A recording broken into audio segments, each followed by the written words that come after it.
This week I'm in Kia's K4 Sport.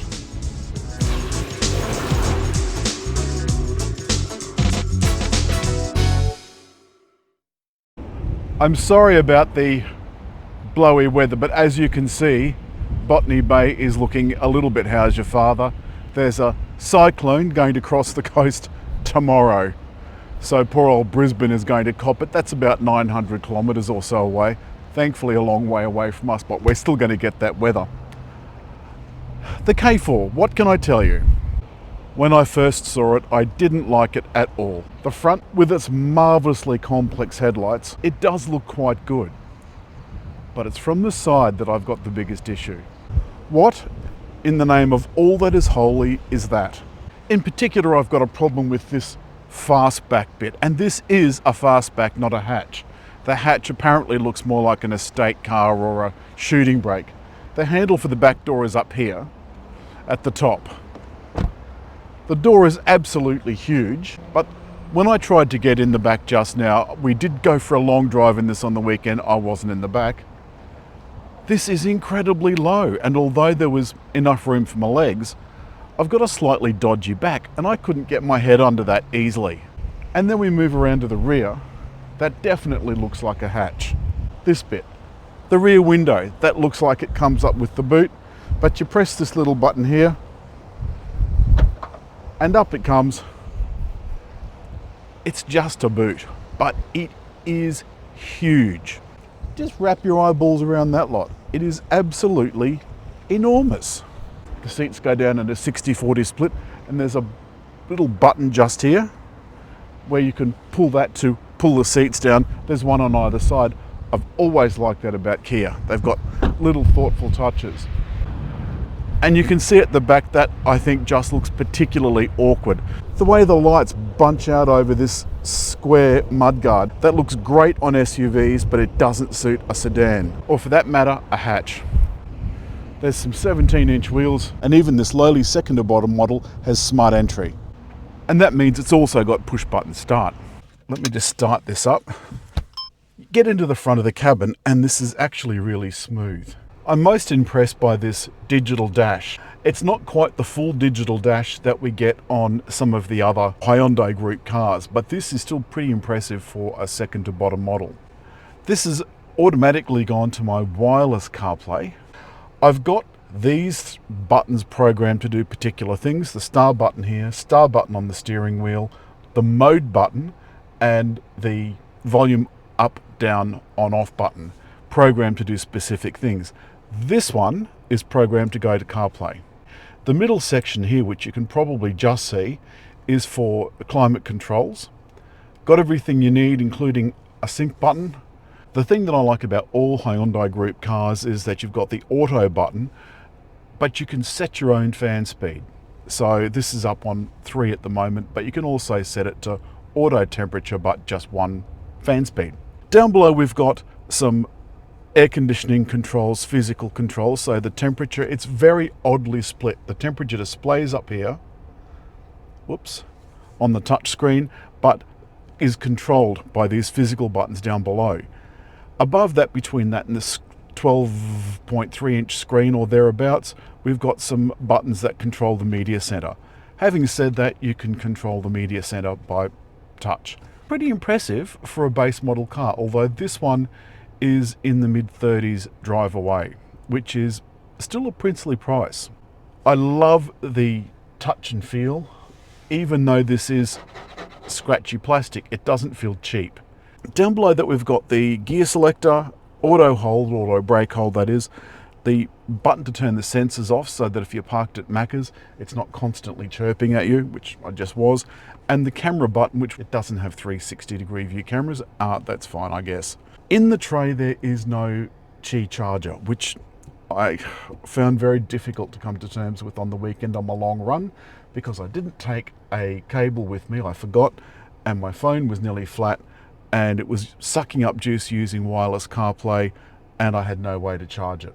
Outlets, there's 2 USB-Cs in the front, 2 in the back, and the one that connects to the media system has a switch, so it can be just power, or it can be power and USB. And I assume that's because it has more power going to it if you don't have it connected to USB to the audio system. But in any event, it means you can have two phones charging in the front or two devices charging in the front and a separate device wireless car playing tunes through the wireless system. The system is pretty quick to respond. The settings screen, this is where you program the buttons. There's a range of buttons there. That's the ones I programmed earlier. The sounds, you'll want to ditch those straight away. Now, I've got this one programmed to the speed limit. As you know, my pet hate in all of these cars, doesn't matter what brand it is or how much it costs, the speed limit recognition is almost always wrong. And as always, one of the things I really like about the Hyundai Group cars is that you can set the outside air to turn off when you're entering a tunnel. So to get back to the car, all right, I'm putting the 6-speed automatic in drive, 6 speeds. That's my first beef, unless you count the looks. Over the 4 models, the S, Sport, Sport Plus and GT line, there's 2 engines. The GT line gets a 1.6 turbo, and that's got an 8-speed automatic. This, with 142 kilowatts. This, on the other hand, has 112 kilowatts with a non-turbo 2-litre. And it's a little bit breathless when it comes to overtaking or entering a freeway, as I found out the other day. Suspension is McPherson strut at the front and torsion bar at the rear. And the ride, it's okay. I can tell this has been got at, locally tuned. Kia is one of the few companies that still does local tuning. I've got to say the steering is absolutely sublime. It's brilliant. It's a little noisy in the cabin. Now I'm going to put it up into sport mode. Get your calendar out.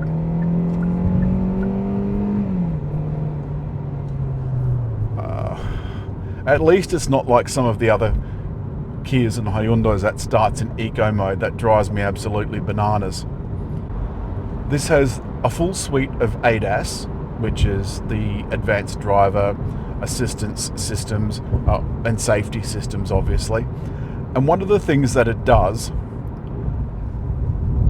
is that it has auto steering. And auto steering you can activate by pressing the auto steering button. Now it's active. Once I activate the cruise control, well, now that's interesting. That's it telling me that I wasn't looking at the road. The automatic lane change has already come up. I think I might have answered my own question. If you use the cruise control activation to activate it, the highway assist comes up. If you turn that on beforehand and then activate it with the up or down button, it doesn't. Let me show you how that works. It's changing lanes now all by itself. And then when it's finished, the indicator goes off. Now it just asked me, again, confuses me.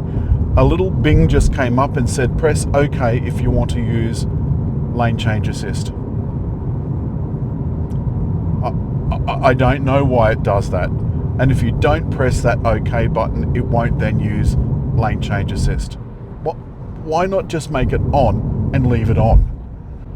I noticed that it wasn't brilliant at sticking to the speed limit going downhill.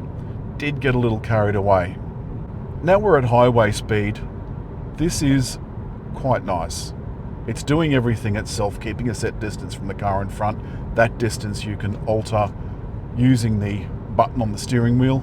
It's keeping relatively centered, though I did notice on the weekend it was going a little close to some of the lines for my liking. Then we get to fuel consumption.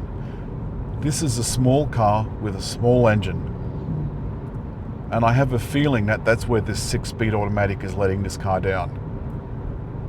The current fuel consumption since last reset is 9.4 litres per 100 kilometres, and that's terrible. It should be much less than that. So to wrap up, the driver and safety features are first class, and like all Kias, works brilliantly. The looks, I'm just not fussed on, and I'm not going to ever mention that again. that's all this week for the Kia K4.